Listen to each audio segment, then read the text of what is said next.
السلام علیکم ورحمۃ اللہ وبرکاتہ الحمدللہ والصلاۃ والسلام علی رسول اللہ رب اشرح لی صدری ویسر لی امری واحلل عقدۃ من لسانی یفقہوا قولی۔ مروجہ تعویذ جائز نہیں۔ مروجہ چرمی یعنی چمڑے کا بنا ہوا کاغذ سے لکھا ہوا تعویذ جو کہ پریویلنٹ پیپر لیدر ایمولیٹس ہیں، یہ جائز نہیں ہے۔ پہلی بات اس ایپیسوڈ میں ہم یہ بیان کریں گے مروجہ تعویذ سے مراد کیا ہے اور اس کے متعلق اہم امور کیا۔ نمبر 1، تعویذ کی صورتیں یا شکلیں جو ہیں کاغذ پر لکھ کر مختلف اشیاء مثلا کپڑے چمڑے کے اندر سلائی کر کے محفوظ کر لیا جاتا ہے، پھر سونے چاندی پیتل تانبے لوہے یا کسی دھات کی بنی ہوئی تختی یا ڈھولنی میں ڈال دیا جاتا ہے۔ پیتل تانبے یا سکے کو کنڈی لگا کر بھی بنایا جاتا ہے۔ اس طرح چمڑے میں سلائی شدہ تعویذ، کپڑے میں باندھا ہوا تعویذ، سبز سیاہ سرخ یا سفید کپڑے کے غلافوں یا موم جامے میں تعویذ، دھاگا یا باریک رسی پر گرہ لگا کر بنایا ہوا تعویذ، جسموں پر تانت یعنی چمڑے کے دھاگے باندھنا، رنگ برنگے سوتی دھاگے، کلاوہ، امام ضامن، گنڈے اور کڑے وغیرہ۔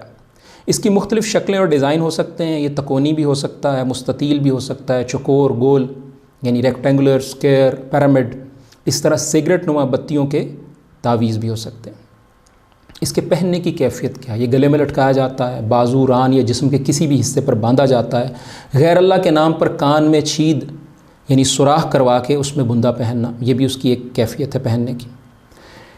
اور تیسری بات یہ کہ اس کے استعمال کا طریقہ کیا ہے، جو مروجہ طریقے چل رہے ہیں۔ پانی میں گھول کر پینا، تعویذ کو سلگانا اور جلانا، دیوار میں چننا اور زمین میں دبانا، تعویذ کو جوتے مار کر پہننا اور پانی میں بہانا، بوتل میں بند کر کے قبرستان یا ندی یا تالاب یا کنویں میں دفن کرنا، پڑی ہوئی کیلیں یا میخیں گھر کے چاروں کونوں میں اور شہ دروازے یعنی مین ڈور کی چوکھٹ یا اس دروازے سے 1 یا 2 فٹ قبل زمین میں گاڑ دینا۔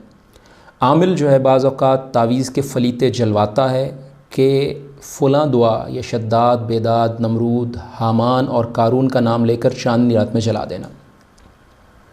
تعویذ سے متعلق اعتقاد، نیت اور مقصد کیا ہوتا ہے؟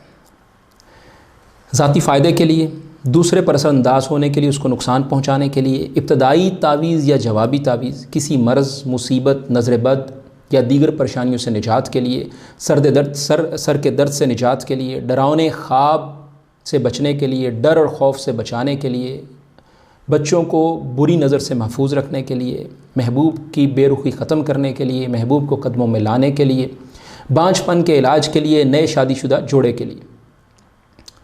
اور پانچویں بات یہ کہ اس میں عامل کے تقاضے ہوتے ہیں۔ بعض دفعہ عامل تعویذ لکھ کر دینے کے لیے الو کا ناخن یا پنجہ یا اس کا پر یا خون منگواتے ہیں۔ سفید یا سرخ یا سیاہ مرغ یا کالا بکرا لانے کا حکم دیا جاتا ہے، پھر اس حرام خون سے تعویذ لکھے جاتے ہیں۔ مروجہ کاغذی چرمی تعویذ اور تمیمے میں کچھ مشابہتیں اور سملیرٹیز ہیں۔ دونوں کو لٹکایا جاتا ہے اور باندھا جاتا ہے۔ دونوں بغیر لکھائی کے بھی ہوتے ہیں اور لکھائی کے بھی ہوتے ہیں، اور دونوں کے مقاصد تقریباً ایک سے ہیں کہ دونوں سے نقصان، نظر بد، مصیبت سے بچنا اور جنوں سے حفاظت مقصود ہوتی ہے۔ ایک سوال اس اور ذکر کرتے ہیں کہ کیا مروجہ تعویذ شرعی دم میں داخل ہے؟ جو لوگ رقیہ شریعہ یا شرعی دم کے عموم میں ہر طرح کے مروجہ کاغذی تعویذ کو شامل کر لیتے ہیں، ان کی یہ رائے درست نہیں ہے۔ پہلی بات، قرآن و حدیث میں تعویذ اور تعوذ اور شرعی دم کے لیے زبان سے پڑھنے کا طریقہ بتایا گیا۔ تعویذ لکھنے، لٹکانے اور باندھنے کا حکم اسلام میں نہیں ہے۔ جس طرح نماز، اذان و اقامت، تلاوت قرآن مجید کے لیے الفاظ زبان سے ادا کرنے ہیں اور ان کے لکھنے سے مقصد حاصل نہیں ہوگا، اسی طرح تعویذ کے لیے الفاظ زبان سے ادا کرنا شرعی طریقہ ہے، لکھے ہوئے سے مقصود حاصل نہیں ہوگا۔ تفصیل کے لیے پہلا ایپیسوڈ دیکھیے، تعویذ اور تعوذ کا اصل مفہوم۔ دوسری بات کہ رقیہ شرعی دم کے لیے علماء نے قرآن و حدیث کی روشنی میں چند بنیادی اصول بنائے ہیں۔ وہ یہ ہیں کہ شرعی دم قرآن و سنت پر مشتمل ہو، اگر اس کے علاوہ ہو تو جس زبان میں ہو وہ شرعی دم اس کا معنی اور مفہوم معلوم اور واضح ہو، یعنی بے معنی اور مجہول الفاظ پر مشتمل نہ ہو۔ تیسری بات، شرعی دم اللہ کے حکم کے ساتھ مؤثر ہے، یعنی تاثیر اللہ کی طرف سے ہے۔ اور چوتھی بات یہ کہ شرکیہ کلمات یا شرک یا بدعت یا حرام امور پر مشتمل نہ ہو۔ تو یہ ضوابط ہیں۔ اب اس ضمن میں جو حدیث اصولی رہنمائی دیتی ہے اس کو ہم ذکر کرتے ہیں کہ عوف ابن مالک اشجعی رضی اللہ عنہ سے روایت ہے کہ ہم زمانہ جاہلیت میں دم کیا کرتے تھے. ہم نے عرض کیا اللہ کے رسول صلی اللہ علیہ وسلم اس کے بارے میں آپ کا کیا خیال ہے؟ آپ نے فرمایا اپنے دم کے کلمات میرے سامنے پیش کرو.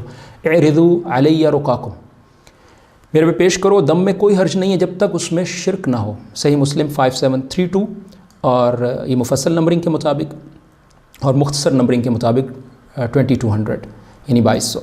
تو فرمایا مجھ پر پیش کرو. کیوں پیش کیا جائے اللہ کے رسول صلی اللہ علیہ وسلم یہ الفاظ کیوں کہ؟ اس لیے کہ واضح ہو سکے کہ اس میں شرک، کفر، حرام، ظلم پر مبنی کلمات تو نہیں ہے، تو پیش کرنا یہ لازمی ہے. اب اللہ کے رسول صلی اللہ علیہ وسلم کی وفات کے بعد العلماء ورثۃ الانبیاء، تو قابل اعتماد متقی اہل علم پر تعویذ کے کلمات پیش کیے جائیں گے، دکھائے جائیں گے تاکہ وہ جانچ سکے کہ کیا یہ شرعی ضوابط کے مطابق ہے کہ نہیں. لیکن یہ اس وقت معلوم ہوگا جب تعویذ کھول کر پڑھا جائے گا. یہاں تعویذ کھولا ہی نہیں جاتا. یہ مزید جو ہے فساد کا ذریعہ ہے. تو جو تعویذ بند ہیں اور ان کی تحریر کا علم نہیں ہے تو اس حدیث پر عمل کے لیے ان کو کھولا جائے گا کہ معلوم ہو کہ اس میں کیا ہے، ورنہ وہ تعویذ پہننا ناجائز ہے.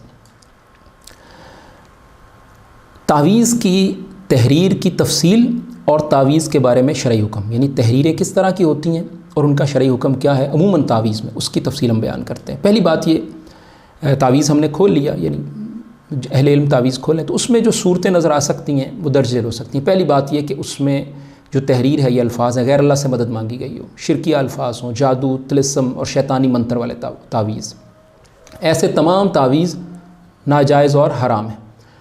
دوسرے وہ تعویذ جو قرآن کی آیات اور احادیث کو لکھا گیا ہو لیکن غلط طریقے سے لکھا گیا ہو اور ان کے حروف میں اضافہ یا کمی کی گئی ہو اور ان کے ساتھ اپنے طلسم اور منتر ملائے گئے ہوں، تو یہ قرآن کی توہین ہے کیونکہ قرآن مجید مکمل ہے اور یہ شیاطین کو خوش کرنے کا عمل ہے. تو ایسے تعویذ بھی ناجائز اور حرام ہے. تیسری صورت اعداد، ہندسے، ڈیجٹس 1 2 3 4، حروف، الفابیٹس، اشکال، بے معنی اشارات.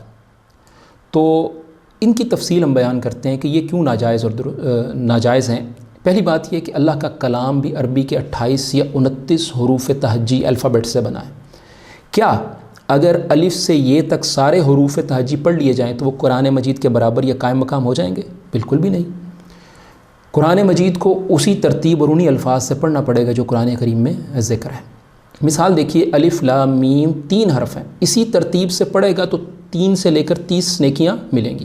لیکن اگر میم لام الف کر کے ان کی تینوں کی ترتیب بدل دے گا تو یہ قرآن نہیں رہے گا، نیکی نہیں ملے گی. اسی طرح شین کاف رے، اس سے شکر بھی بنتا ہے اور انہی کو اگر ترتیب بدل دی جائے تو شرک بنتا ہے. حروف ایک سے ہیں، صرف ترتیب بدل گئی.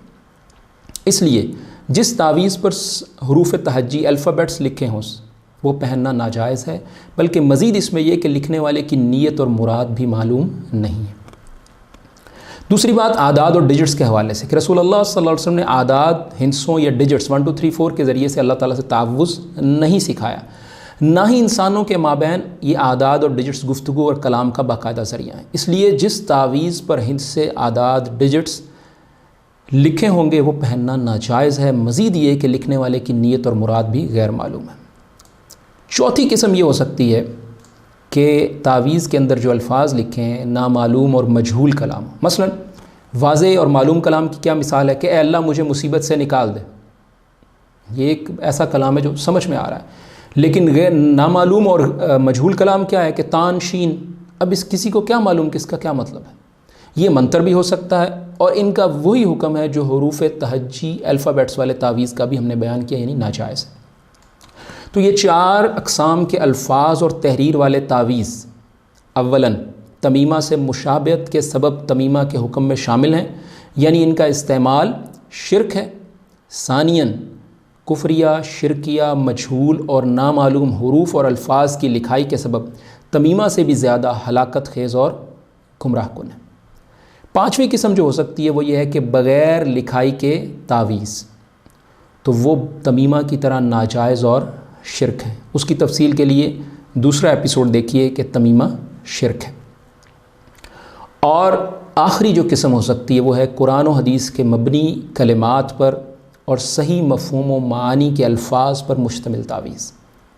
ان کو شرک قرار نہیں دیا جا سکتا، لیکن ایسے مروجہ چرمی کاغذی تعویذ بھی درست اور جائز نہیں ہے۔ اس کی تفصیل ہم ایک مکمل ایپیسوڈ میں بیان کریں گے۔ اس کی تفصیل کے لیے اور ویڈیو اس کی معلومات کے لیے اور اس کو دیکھنے کے لیے آپ 5واں حصہ دیکھیے گا، قرآنی تعویذ کا حکم۔ اللہ رب العالمین مجھے اور آپ کو رسول اللہ صلی اللہ علیہ وسلم کی احادیث کی سمجھ اور اس پر عمل کی توفیق عطا فرمائے۔